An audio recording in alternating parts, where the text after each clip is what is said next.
right there on the edge. I mean, you can't even... Stop! You can't even look down at your steering wheel for a minute. Don't!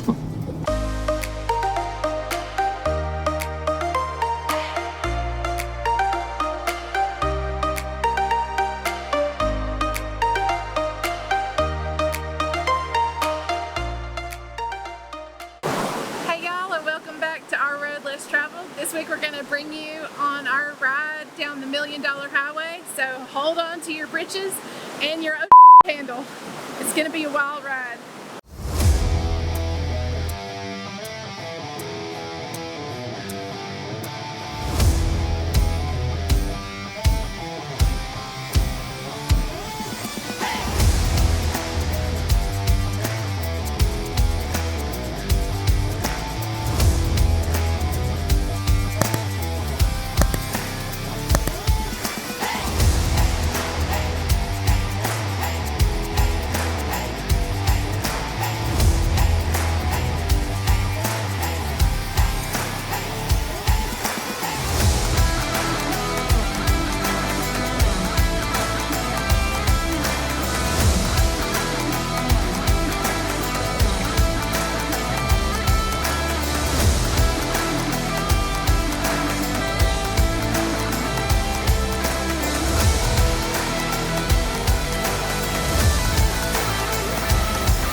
A little history on 550, the $1 Million Highway.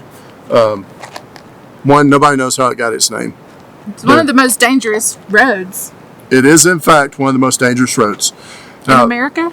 In America, if not the most dangerous. Now, I started doing research on it because when we were leaving Texas going to Ouray, this was along the path. I thought it was going to be raining, so I started doing research. Just how bad is this road? What we ended up doing was we decided to go around, and I don't remember what town we went through, but what was that? Pagosa Springs. Pagosa Springs. Once we got to Ouray, we decided we would unhook and we would drive the section from Ouray to Silverton just to see what this road was like.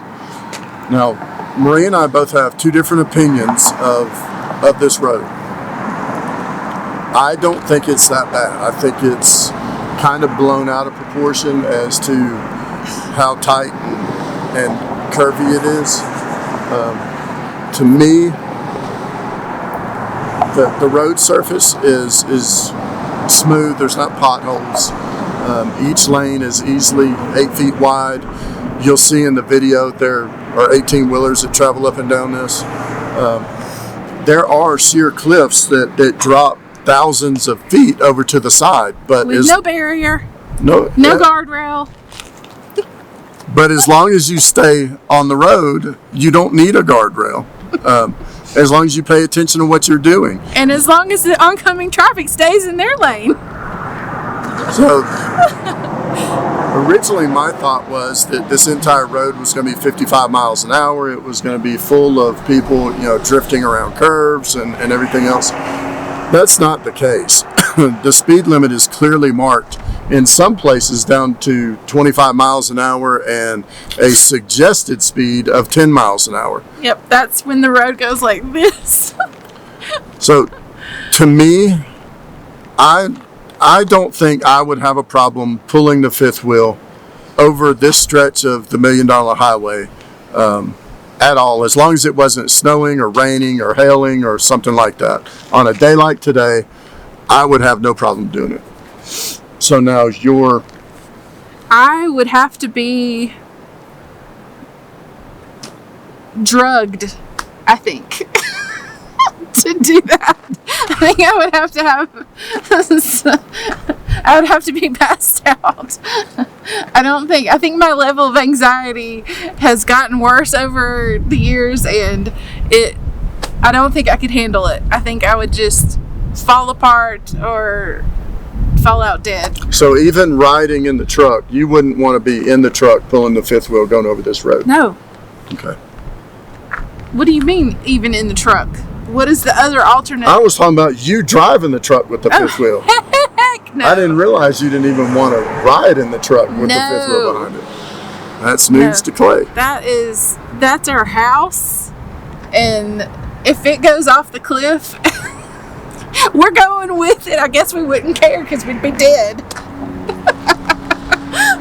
All right, so Maria says no to pulling the fifth wheel over it. Clay says yes, which means we're not pulling the fifth wheel over it. Well, I mean, and also it depends on which direction you're going. Like coming back from Silverton to Ouray might not be as bad because the worst parts of the drive, you're on the inside. Now, that being said, you also have to think about the width and the height of the thing and the cliff that you're going past and it touching it or whatever, but whew, nope, not for me. So it's settled. We will continue going around. Sorry.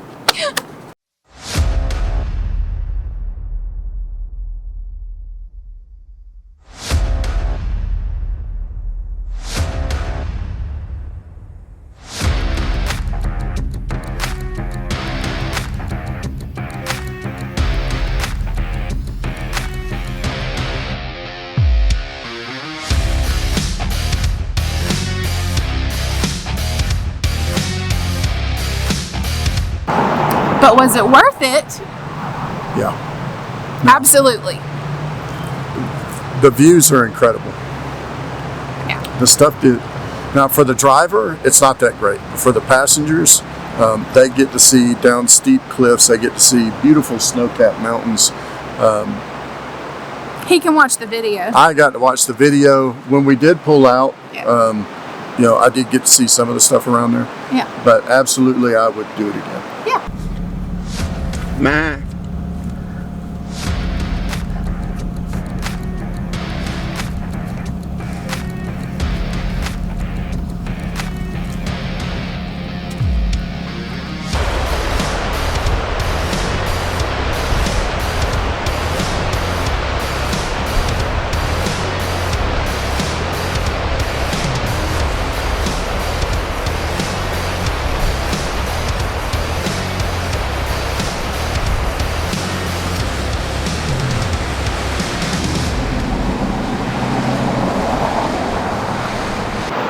So do you have any tips for someone who's going to take this drive for the very first time? Right. As a driver, these are my tips. Number one, do not take your eyes off the road at any point. Ever. Don't look at anything. Don't reach for a water bottle. Don't reach for cashews. Don't pet the dog. You should have both hands on the steering wheel and watch the road. I think the type of road it is, it demands that level of attention. All right. Number two, go as slow as you can. I mean, which leads to number three. There are turnouts on this road that you can get out of the way of people that want to go faster. Yeah. Number four, use the turnouts. One, it's common courtesy. Two, it decreases frustration on an already what I would consider a technical drive. And, just don't be an ass. I mean, I think that's rule number one. Yeah. I think it's a law too. It's the law. Matter of fact, there's several signs that say if you have more than 4 or 5 cars stacked up behind you, use a pullout. Right. If you have a diesel, which we do, I set cruise control at 25 miles an hour and set the exhaust brake to full, and it just managed itself on down the highway. Oh yeah, we'll show that here. All right, what we're gonna do, I'm gonna show y'all one of the primary reasons that I like a diesel over a gasoline engine. So I'm gonna turn on the exhaust brake to auto. Alright, I'm gonna hit the brake, and I don't want this truck to go over 25, so I'm gonna hold the brake to 25 and let off of it. The exhaust brake's set in auto mode. It's like a reverse cruise control. So as we get going down this mountain here, and the truck picks up speed, the exhaust brake will kick in and I won't have to touch the brake. Only had to brake a couple times. Yep. The turnouts are really wide. There are a lot of ghost towns that supposedly are either hikes or quick little walks off of 550. We have not been to any of them yet, but honestly, that's why we came to Colorado, because I got tired of national parks. I wanted to see some ghost towns. We have not seen any yet because the mountains and everything are just absolutely that pretty. So that would be an attraction. Is there's multiple pullouts. There's section of railroad that you can get out and look at. Waterfalls. Tons of waterfalls. Waterfalls out the wazoo. Yeah. There's so much snow melt right now. The waterfalls are, and this is June, so I would recommend this time of year actually. Yeah. Because the weather is perfect. Yeah, it hasn't been over 75. No. It gets down to 43, 48 at night. So, we can run off the electric heater. Really don't have to burn any propane. We really don't have to use the AC during the day. It's just absolutely pleasant here. And switch it up.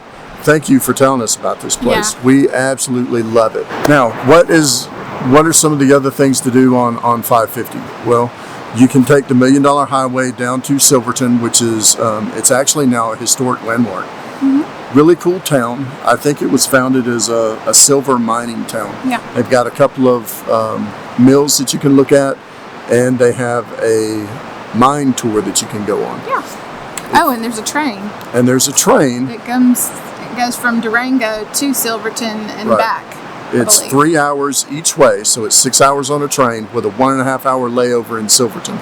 So you're looking at 8 hours for that trip. We think that there's a half tour that you can do. You can ride the train down to Silverton and then take a bus back.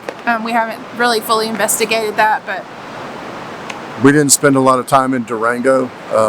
It seemed to be a nice town. It kind of didn't fit with our schedule too much. But there is a place off of 550 right before you get into Durango, about 11 miles out, that is a honey manufacturer. Honeyville, honey something. Yeah. They make all kind of different fruit wines. They make all kind of liquors, from honey liquor to bourbon, vodka, jellies, jams, spreads, all kind of stuff. They have a still on site, so you can see it being done, and they have their jam processing right there on site, which was really cool to look at. Yeah. So 550, it's more than just a $1 Million Highway. It's actually got several things that you can do along the way, as long as you take it slow, you're careful, and you don't act like an idiot. I think that it's named the $1 Million Highway because the views are $1 million views. I think it's called $1 Million Highway because when it was built in the 1930s, it had to cost $1 million a mile to build it. Okay. We may both be right. Who knows? All right, so if you're interested in the $1 Million Highway and you want to see what it's actually like to drive it, we're going to take the dash cam footage from Ouray to Durango and put it in its own video, and then we're going to do a second one from Durango to Ouray, because Maria wants you to see the differences in the drives of the directions. They are different. So we're going to put that out there. We're going to nuke the audio because of this one. And we'll probably speed it up 2 or 3 times just so it doesn't take so long, because it's like a 58-minute drive from end to end. But if you like that, we'll link to it, but it'll also be in one of our videos here shortly. Okay. So with that said, that wraps up this week's video on the $1 Million Highway, and we will see you next week on Our Road Less Traveled. See y'all.